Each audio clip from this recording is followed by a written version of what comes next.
시청자, 여당 최고위원이 자기 정부를 향해 내각 총사퇴라는 단어를 꺼내는 장면, 여러분은 그동안 한국 정치에서 본 적이 있으십니까? 지난 주말 이재명 대통령은 해외 순방 중이었습니다.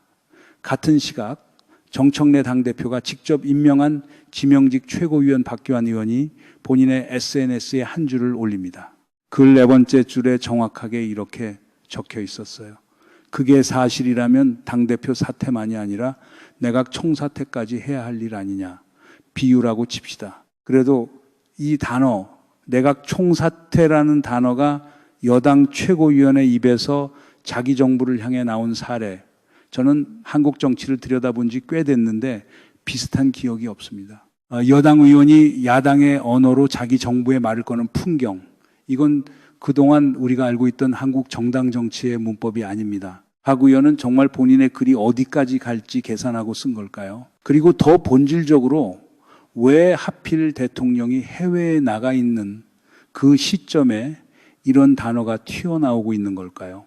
같은 주 안에 비슷한 발언이 한 번이 아니라 여러 번 쏟아져 나왔다는 사실까지 함께 묶으면 이건 한 사람의 말실수로 정리할 수 있는 사건이 아닙니다. 오늘은 이 한 줄짜리 발언이 6개월 둘째 주 민주당 전체를 어떻게 흔들고 있는지 그 표면과 동기와 결과를 세 층으로 나눠 짚어드리겠습니다. 그리고 마지막에는 이 장면을 보수 진영이 어떻게 활용하고 있는지, 같은 시간에 조중동 헤드라인이 어떤 톤으로 깔리고 있는지 거기까지 함께 보여드릴 생각이에요. 이건 단순히 박교안 의원 한 사람의 말실수가 아닙니다. 같은 주말 같은 라인 안에서 정확하게 같은 방향의 메시지가 박교한, 문정복, 이건태, 조승래 네 사람의 입에서 거의 동시에 흘러나왔어요. 누가 보더라도 박자가 너무 정확합니다. 우연이라고 보긴 정말 어려운 그림입니다. 조중동 계열 보수 주류 매체들은 오늘 아침 이걸 이재명과 정청래의 갈등이라는 한 줄짜리 헤드라인으로 정리했습니다. 익숙한 프레이밍이죠. 그런데 이 프레이밍 자체가 사실 가장 중요한 질문 하나를 가려버립니다. 누가 누구를 향해 무엇을 하고 있는지, 그리고 그 결과 누가 가장 큰 이득을 가져가는지, 이 질문이 한 줄짜리 갈등 보도에는 들어가지 않아요. 그래서 오늘 영상은 세 층으로 내려갑니다. 첫째, 지난 일주일 사이에 실제로 무슨 일이 벌어졌는지 표면. 둘째, 왜 하필 지금 이 시점에 이런 일들이 동시에 일어나고 있는지 동기. 셋째, 이 흐름이 어디로 향하고 있고 12월 3일 1주년을 앞둔 한국 정치에 어떤 풍경을 남기게 되는지 결과입니다. 표면부터 보겠습니다. 첫 번째 사실, 이재명 대통령은 지난 한 학기 동안 같은 메시지를 정확하게 3번 반복했습니다. 올해 3월 제주 타운홀 미팅에서 막스 베버를 직접 인용하면서 여당의 정치는 통합과 포용이어야 한다고 말씀하셨고, 1주년 기자회견에서 다시 한번 강조하셨고, 그리고 이번 주말 해외 순방 중에 거의 1,500자에 가까운 장문을 본인의 SNS에 직접 올리셨어요. 핵심 문장은 이겁니다. 여당의 열정은 우리 진영이 아니라 국민 전체를 향해야 한다. 같은 사람이 같은 말을 같은 방향으로 3번을 반복한 거예요. 한국 정치에서 대통령이 이 정도로 한 줄을 반복할 때 그게 어떤 신호인지는 굳이 길게 설명드릴 필요가 없을 것 같습니다. 두 번째 사실, 같은 주말 정청래 지도부 안에 지명직 최고위원 박교안 의원이 본인의 글에 내각 총사퇴까지 해야 할 일 아니냐는 문장을 넣어 올립니다. 여당 의원이 야당이나 시민단체나 쓸 법한 표현을 자기가 속한 정부를 향해 사용한 거예요. 이재명 대통령에 대한 탄핵 언급은 그동안 보수 야당이나 극우 유튜브 생태계에서 흘러나오던 단어였습니다. 그 언어가 이번에는 여당 최고위원의 글에서 등장합니다. 비유라고 한 발 물러서더라도 꺼내선 안 되는 단어를 꺼낸 거고 본인이 그걸 모르고 쓴 걸로 보긴 더 어렵습니다. 세 번째 사실, 정청래 당대표는 같은 주 최고위 마무리 발언에서 국민은 영원하고 정권은 짧다는 표현을 사용했습니다. 한번 들으면 그냥 격언 같은 문장이에요. 그런데 한국 정치에서 이 표현은 그렇게 중립적인 문장이 아닙니다. 역사적으로 이 문장은 무능하거나 독재로 흐르는 보수 정권을 향해 야당이 던지던 경고 언어였어요. 그 표현을 여당 대표가 자기 진영의 현직 대통령을 사이에 두고 사용했습니다. 청와대 내부에서는 탄핵까지 염두에 둔 발언 아니냐는 반응까지 흘러나왔다고 일부 매체가 전했어요. 단정은 피하겠습니다. 그런데 이 표현이 이 시점에 이 자리에서 나왔다는 사실 자체가 이미 메시지입니다. 네 번째 사실, 같은 주 민주당 조승래 사무총장 명의로 지방선거 기간 중에 후보들에게 대통령 사진을 선거 홍보물에 사용하지 말라는 취지의 공문이 발송됐다는 사실이 확인됐습니다. 여당이 여당 대통령의 사진을 자기들의 선거에 쓰지 못하게 막은 거예요. 한국 정치에서 이런 사례 들어보신 적 있으신지요? 저는 처음 봅니다. 그것도 대통령 국정 지지도가 60% 전후로 유지되던 시점에 말이에요. 행정 실수가 아닙니다. 의도된 거리두기예요. 그리고 그 거리두기가 누구의 정치적 자산을 보호하기 위한 결정이었는지는 한 번만 생각해 보시면 답이 나옵니다. 다섯 번째 사실, 김민석 총리에 대한 같은 라인의 공세입니다. 문정복 최고위원이 광주 당선자 워크숍에서 김 총리에 대해 비판 코멘트를 냈고, 이건태 의원은 정청래 사퇴 요구와 같은 흐름에서 메시지를 던졌고, 잔뼈 굵은 여당 국회의원 한 분은 지상파 라디오에서 김민석 총리에 대해 그대로 옮깁니다. 낙제점이라는 단어를 사용했습니다. 여러분 한번 보세요. 여당 의원이 집권 총리를 공개 라디오에서 낙제점이라고 평가합니다. 한국 정당 정치를 30년 가까이 들여다본 분들도 이런 장면은 처음이라는 반응이에요. 그리고 김 총리는 지방선거 기간 동안 본인을 서울시장 여론조사에서 빼달라고 직접 요청할 만큼 행정에 집중하던 인물이었습니다.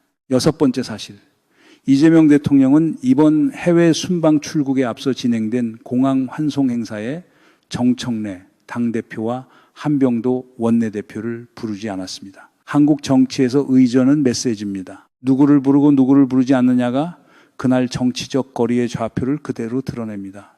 대통령은 같은 진영의 여당 지도부를 환송 무대에 세우지 않았어요. 이건 사적 감정의 문제가 아닙니다. 공적 신호예요. 지금 이 지점에서는 당신들과 같은 무대 위에 함께 있을 수 없다. 그 정도의 의미를 담은 결정으로 봐야 합니다. 정리하면 일주일 안에 같은 라인 안에서 같은 방향의 압력이 6번 작동했습니다. 패턴이 보입니다. 여기까지 들으시면 어떤 분들은 이렇게 정리하실 것 같아요. 결국 정청래 측이 다음 당대표 경선과 차기 권력 구도에서 본인 지분을 지키려고 움직이는 거 아니냐.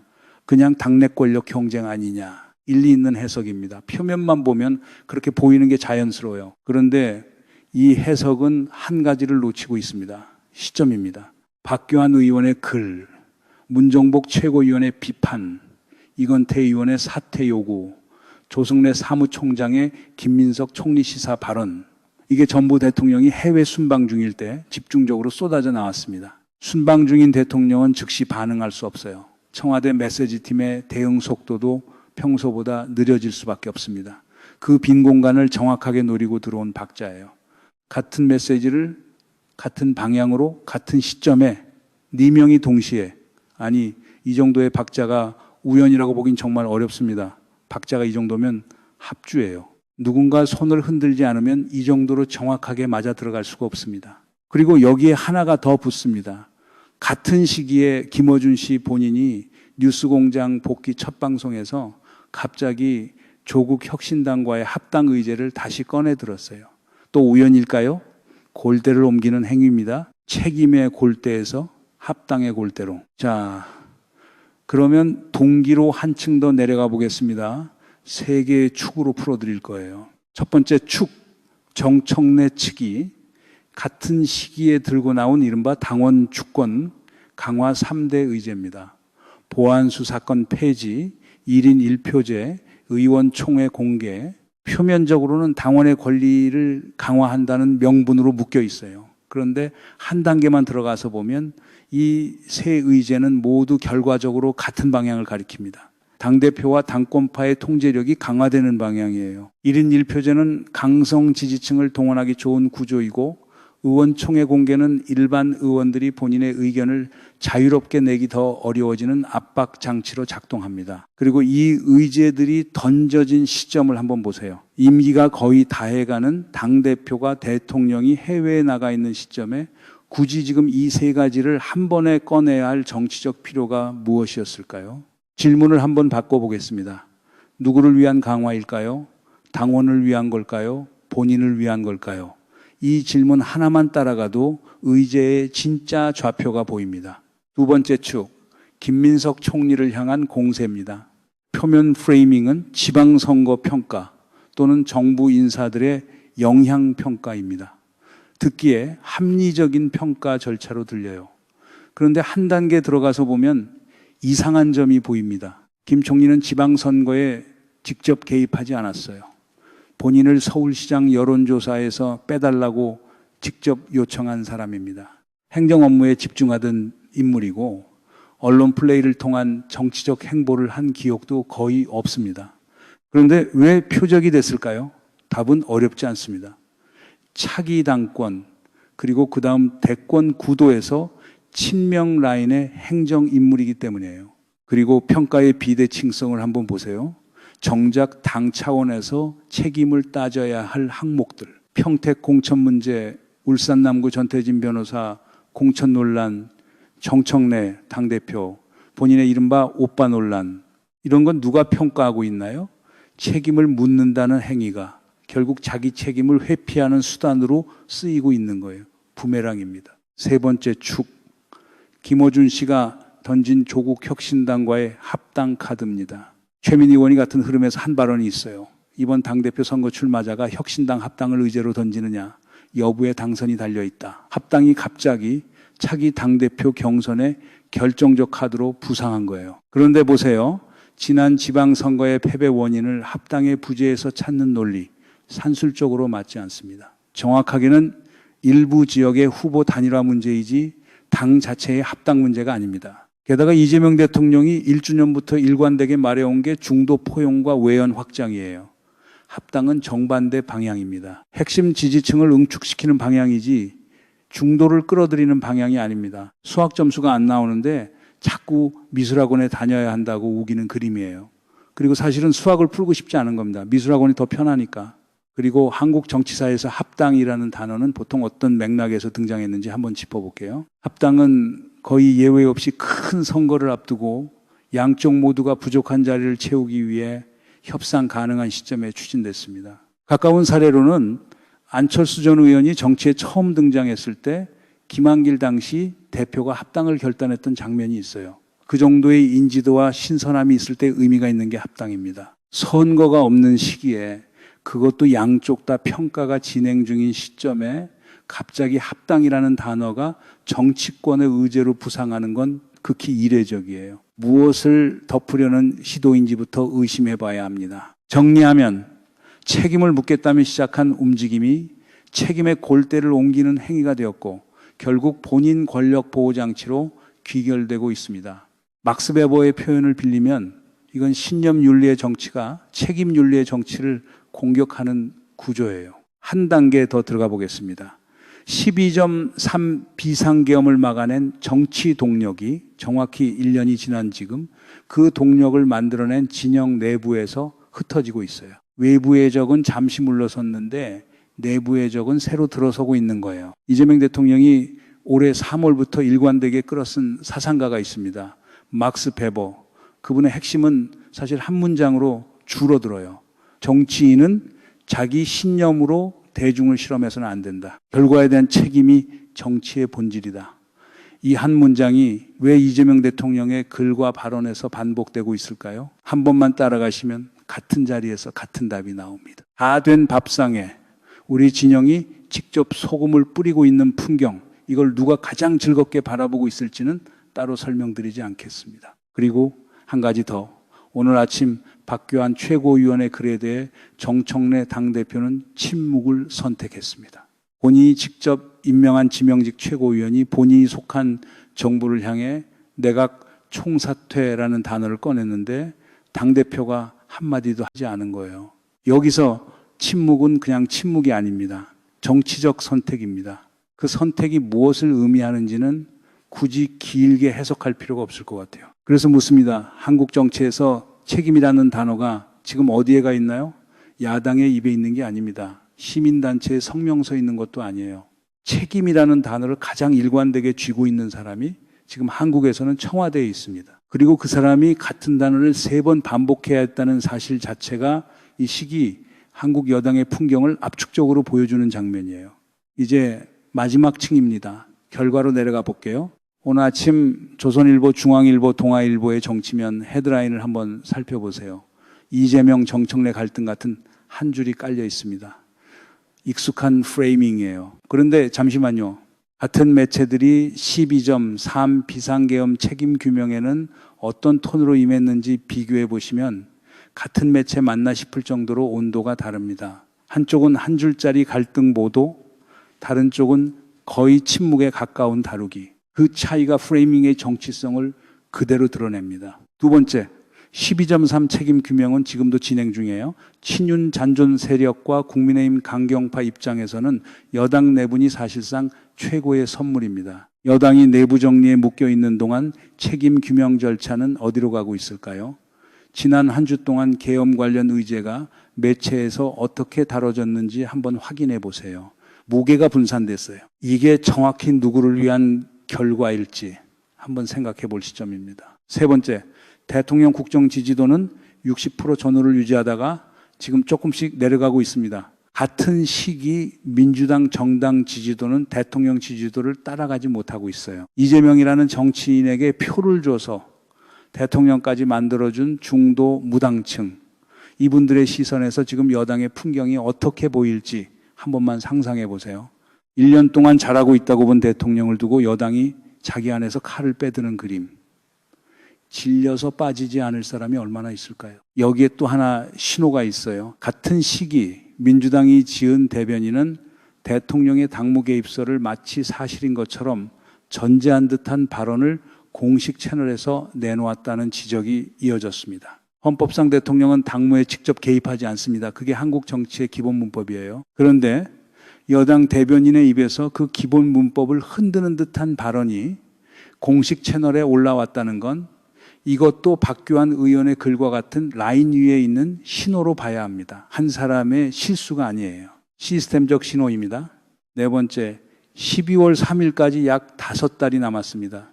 그 사이의 풍경이 1주년의 의미를 결정해요. 1주년이 책임규명의 완성으로 갈지 아니면 여당 내분의 기념일로 남을지, 솔직히 지금 풍경만 보면 어느 쪽으로 흐를지 가늠하기 쉽지 않습니다. 한 가지만 더 짚어드릴게요. 지금 이 구조를 정확하게 보고 있는 사람이 솔직히 많지 않아요. 주류 매체는 갈등이란 한 단어로 묶어버리고 강성 지지층은 자기 진영의 모순을 보지 않으려 하고 보수 측은 즐겁게 활용만 합니다. 이 영상을 여기까지 듣고 계신 분들에게는 한 분에게라도 더 이 패턴이 보이도록 도와주시기를 부탁드립니다. 영상 처음에 제가 이렇게 여쭤봤죠. 여당 최고위원이 자기 정부를 향해 내각 총사퇴라는 단어를 꺼내는 장면, 그동안 한국 정치에서 본 적 있으십니까? 지금 다시 그 질문을 들으셨을 때 처음보다 한 가지가 더 보이실 거예요. 그 한 문장은 박교안 의원 한 사람의 말이 아니었습니다. 한 주 동안 6번 작동한 패턴의 한 부분이었고 그 패턴은 같은 시점에 같은 방향을 가리키고 있었어요. 한 사람의 말실수로 볼 수 있는 사건이 아니었던 거예요. 이재명 대통령이 3월부터 일관되게 말해온 책임윤리, 그건 추상적인 사상가의 개념이 아니었어요. 12.3 직후 1년 동안 한국 정치가 다시 세워야 할 가장 구체적인 기준이었습니다. 비상계엄으로 무너진 헌정 질서를 어떤 언어와 어떤 자세로 복원할 것인가에 대한 매뉴얼이었어요. 그 기준이 지금 다른 곳도 아닌 가장 가까운 자리에서 흔들리고 있다는 게 이 영상이 끝나가는 이 시점까지 함께 보신 분들이 받아가셔야 할 그림입니다. 정청래 당대표가 야당 시기 내내 어떤 정치적 결단들을 만들어 왔는지 그 자체는 별개의 평가가 가능합니다. 검찰 개혁 입법 과정에서 그리고 12.3 직후 국회 본회의장에서 그분이 보여준 모습을 기억하시는 분들이 적지 않을 거예요. 그러나 지금 이 시점에 본인이 직접 임명한 최고위원이 자기 정부의 내각 총사퇴를 거론했을 때 그 한마디에 침묵으로 답한 게 정치적으로 어떤 의미인지는 본인이 누구보다 정확하게 알고 계실 거라고 봅니다. 그래서 지금 필요한 건 결국 본인의 한마디입니다. 한 가지만 더 짚어드릴게요. 이 영상을 보고 계신 분들 중에 친명이냐 친청이냐 친석이냐 같은 질문에 묶이지 않는 분들이 더 많을 거라고 봅니다. 그게 정상이에요. 진짜 중요한 정체성은 친민주의입니다. 김대중, 노무현, 문재인을 거치면서 민주당이 수권정당으로 어떻게 행동해야 하는지 우리는 이미 경험적으로 배웠어요. 집권 여당일 때 집권 대통령과 같은 방향을 보고 다음 1년을 책임 있게 끌고 가는 정당이 되느냐, 그게 지금 이 시점의 진짜 질문입니다. 12월 3일이 다시 다가옵니다. 1년 전 그 새벽 헌정 질서를 막아낸 시민의 힘이 1년이 지난 지금 어디에 있는지 우리 모두에게 던져진 질문입니다. 박교한 최고위원이 던진 한 단어는 사실 박 의원 한 사람의 문제가 아닙니다. 자기 자리가 누구의 신뢰 위에서 만들어졌는지를 잊기 시작한 정치인들의 공통된 증상 중 한 신호일 뿐이에요. 그리고 이 증상은 한 명에서 멈추지 않습니다. 그래서 끝으로 한 가지만 더 짚어드리고 싶어요. 다음 주, 그 다음 주 비슷한 발언이 같은 라인에서 또 한 번 나올 가능성이 솔직히 매우 높습니다. 그때 우리가 그 발언을 어떻게 읽을지가 결국 다음 1년의 풍경을 만듭니다. 박규환 의원 본인은 본인의 글에 대해 책임 있는 정리가 필요할 거고, 정청래 당대표 본인은 본인의 침묵에 대해 본인의 언어로 응답할 필요가 있을 겁니다. 책임이란 단어는 그렇게 쓰는 거예요. 오늘 분석이 도움이 되셨다면 구독과 알림 설정 부탁드립니다. 다음 영상에서 다시 뵙겠습니다. 감사합니다. 여러분들 이 사안을 어떻게 생각하십니까? 여러분들의 견해를 댓글로 많이 남겨주시기 바랍니다. 감사합니다.